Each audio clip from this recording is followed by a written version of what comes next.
Canada's premiers are making their way to New Brunswick for their summertime summit, a chance to tackle a long list of issues from interprovincial trade to gaps in rural transit. What are the premier's priorities? Joining me now from Moncton, New Brunswick is Manitoba Premier Brian Pallister. Premier, there are going to be some new faces around the table, as there are every year, but including a very strong personality in Ontario Premier Doug Ford.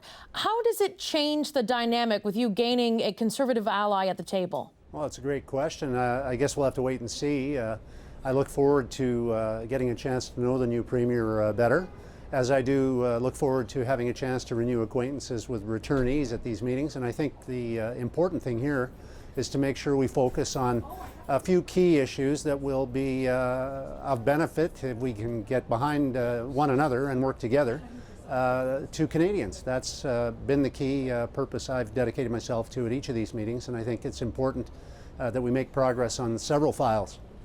One of those issues we know is when the premiers met last year, everyone agreed that there needs to be fewer barriers for goods traveling across provincial borders. But very little has changed on the issue of interprovincial trade. Why is that? Well, actually, the preparatory work that's been going on has happened behind the scenes, not in the public view, but it gives us a better opportunity to achieve the outcomes that we're aiming for. We've got 23 different major topics of discussion that have been progressing that need the premiers to now land the plane.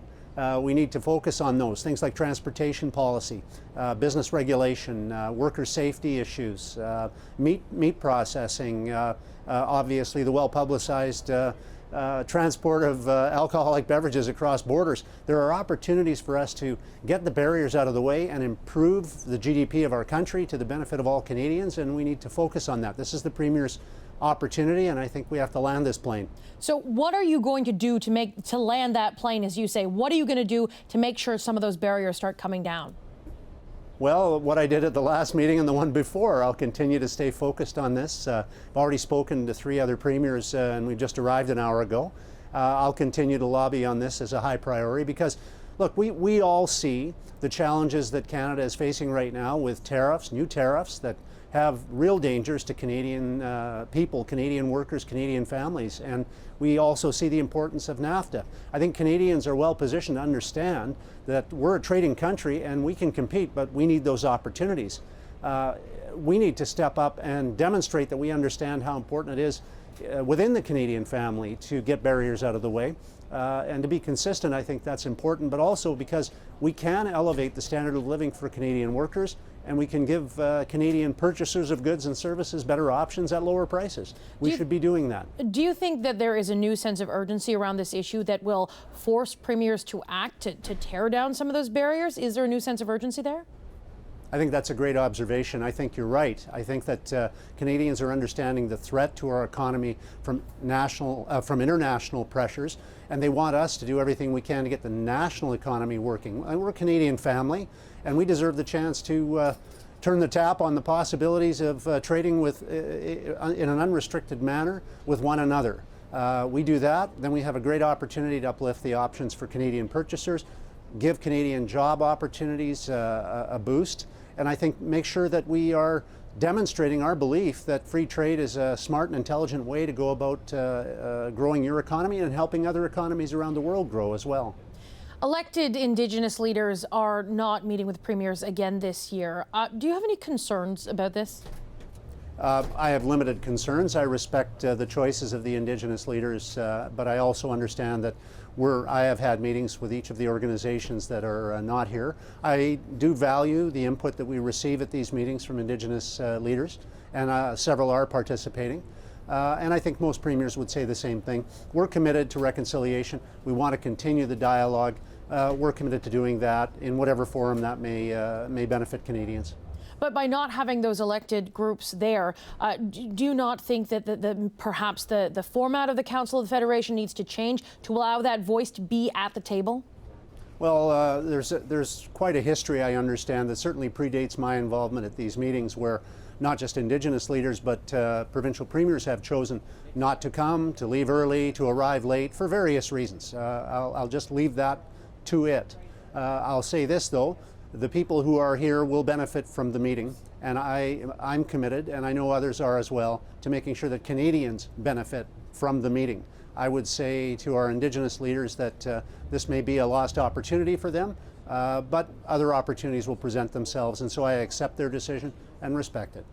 Another issue that came up today, Prime Minister Justin Trudeau said that he's asked the Transportation Minister to work with communities to try and address some of the gaps left by Greyhound's decision to cancel some of its routes in Western provinces.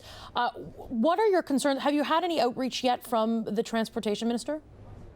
None to my knowledge. I've been out of the province, obviously, for the recent hours, but it is an important issue, and we have real concerns about the short-term, quick decision-making of Greyhound. In that respect, I think it's important that we have a little more time to allow for options to be explored, including, but not limited to, expansion of private sector opportunities for other providers that may wish to take over some or all of the routes that their Greyhound has chosen to abandon.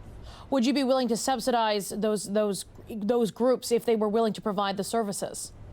That's our last preferred option. Of course, we're mostly concerned about getting outcomes and results that involve using service providers that are willing to pursue the opportunity with enthusiasm in the private sector. That would be the way the services have been provided in the past, and it's the way that they'd best be provided in the future. So we'll look forward to partnering in respect of attracting opportunity to our province. We've led the country in private sector capital investment last year. We're anticipated to lead the country again, according to StatsCan, this year. So Manitoba's open for business, and we're looking for opportunities, but we tend to look at subsidies and grants and handout programs as a last resort, not a first option. Premier, really quickly, we're running out of time here, but do you think it's the province's responsibility to put up some money if it does get more services back to the people who need these transportation routes? Well, again, it's a topic that's before us right now, but again, I'll repeat, I think the opportunity is there. We've already had communication from at least 2 private companies that are interested in expanding. These are existing companies, not startups. So they know how to operate bus companies. They're interested in operating them. They want to operate them. They're looking at operating them along the lines that Greyhound has said they wish to get out of. And so that's exciting. Maybe with different size buses, maybe with different configurations and timing. Nonetheless, it is important that our northern communities, in particular isolated communities, have transportation access, and it is an issue of importance to us in Manitoba. Obviously, we have a lot of communities in the north, Indigenous communities, for example, where transportation options are somewhat limited. And as much as I hitchhiked to university back in the 70s, I don't recommend that as a way for my daughters or anyone else's daughters to travel. So I would prefer that we have available transport of a different type, a safer type. And I look forward to making sure that we move forward with actual outcomes that will make those options available that people wish to have in those communities. All right, thank you very much for your time today, Premier. My great pleasure. Thank you.